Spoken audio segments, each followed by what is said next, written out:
दोस्तों, आज मैं आपको एक ऐसी घटना के बारे में बताऊंगा कि जिसको सुनकर आपकी रूह कांप जाएगी। ये अब तक की सबसे भयानक घटना है और एक ऐसी वारदात जिसे सुनकर आपके रोंगटे खड़े हो जाएंगे। नमस्कार दोस्तों, मेरा नाम संदीप राणा है और आप देख रहे हैं जुर्म की एक काली रात। अगर अभी तक आप इस चैनल पर नए हैं तो वीडियो को लाइक करना और चैनल को सब्सक्राइब करना, जिससे आपको हर रोज़ एक ऐसी कहानी मिलेगी। ये कहानी है उड़ीसा की।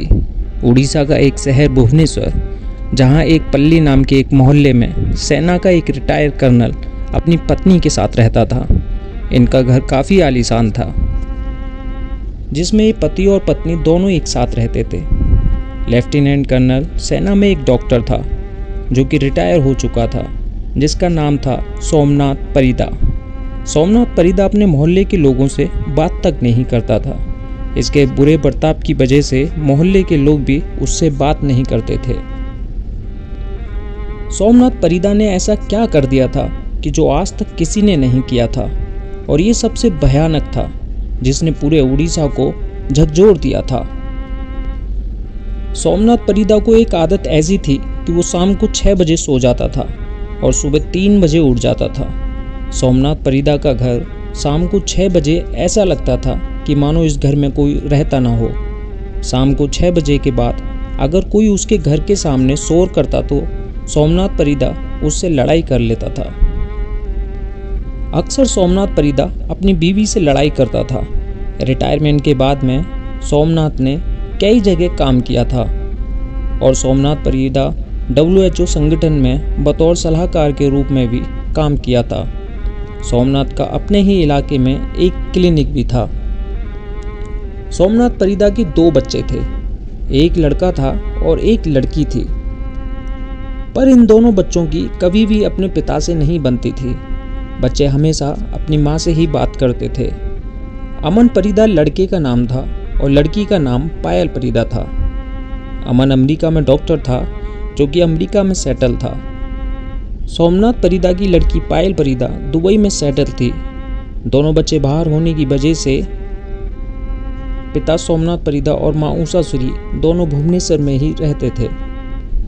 इसी दौरान यह बात है 2013 के जून महीने के एक दिन अमन परिदा अमेरिका से माँ उषा श्री को फ़ोन करता है, लेकिन उसकी माँ उषा श्री का फ़ोन स्विच ऑफ आता है। लेकिन अमन अपनी माँ को एक बार फिर से फ़ोन मिलाता है, पर फ़ोन फिर से स्विच ऑफ आता है। उस दिन अमन परिदा को लगता है कि शायद माँ कहीं बाहर गई होगी। सुबह अगले दिन ही अमन माँ को फिर से फ़ोन लगाता है, लेकिन इस बार भी माँ उषा श्री का फ़ोन स्विच ऑफ आता है।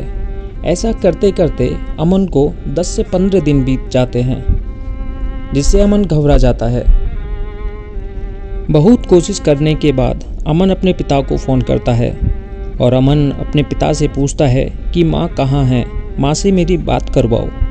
तभी पिता कहता है कि तुम्हारी माँ तुम्हारी बहन के पास दुबई गई है। तो बेटा अमन फ़ोन रख देता है और सीधा फ़ोन अपनी बहन पर करता है।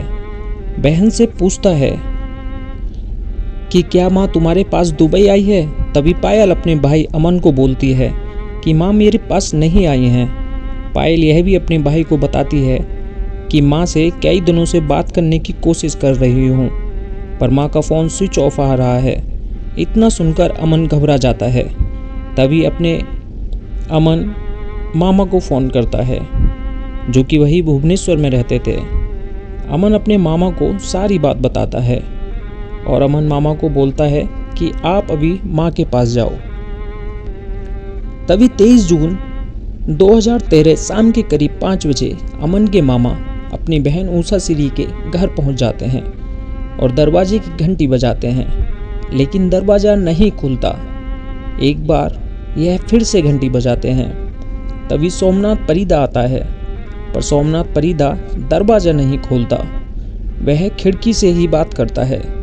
अमन के मामा अमन के पापा से पूछते हैं कि उषा श्री कहाँ है। अमन के पापा अमन के मामा को बोलते हैं कि वो दुबई अपनी बेटी के पास गई है।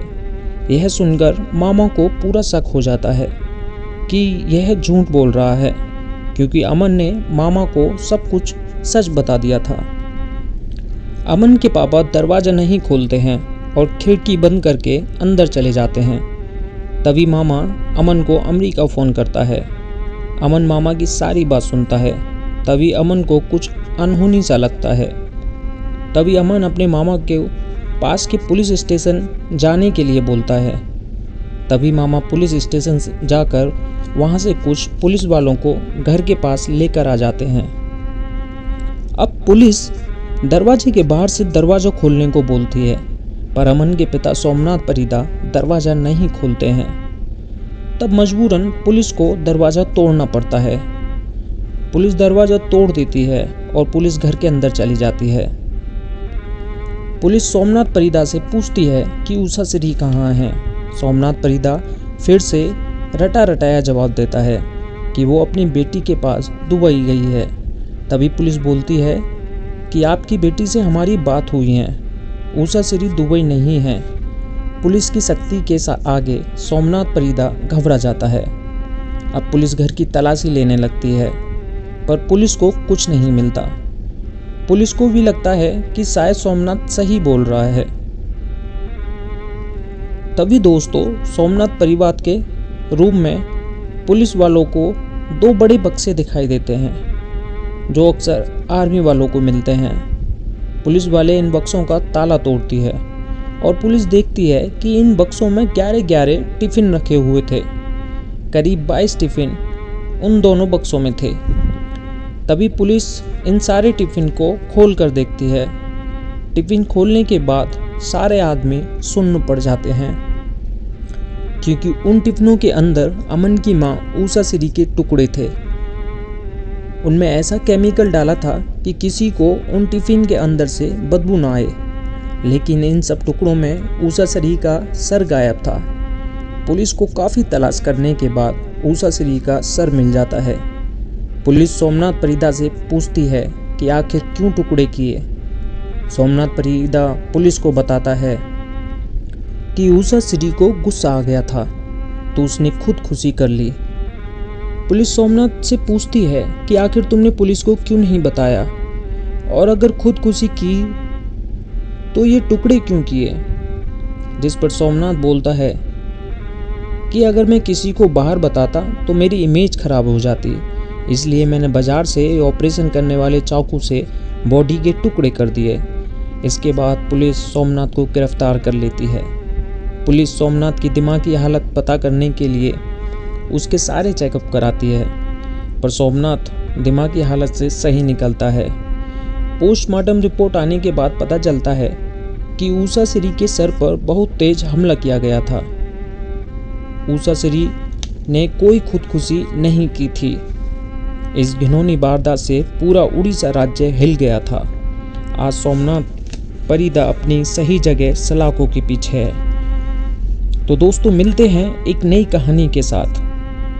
तब तक के लिए अलविदा लेते हैं। जय हिंद।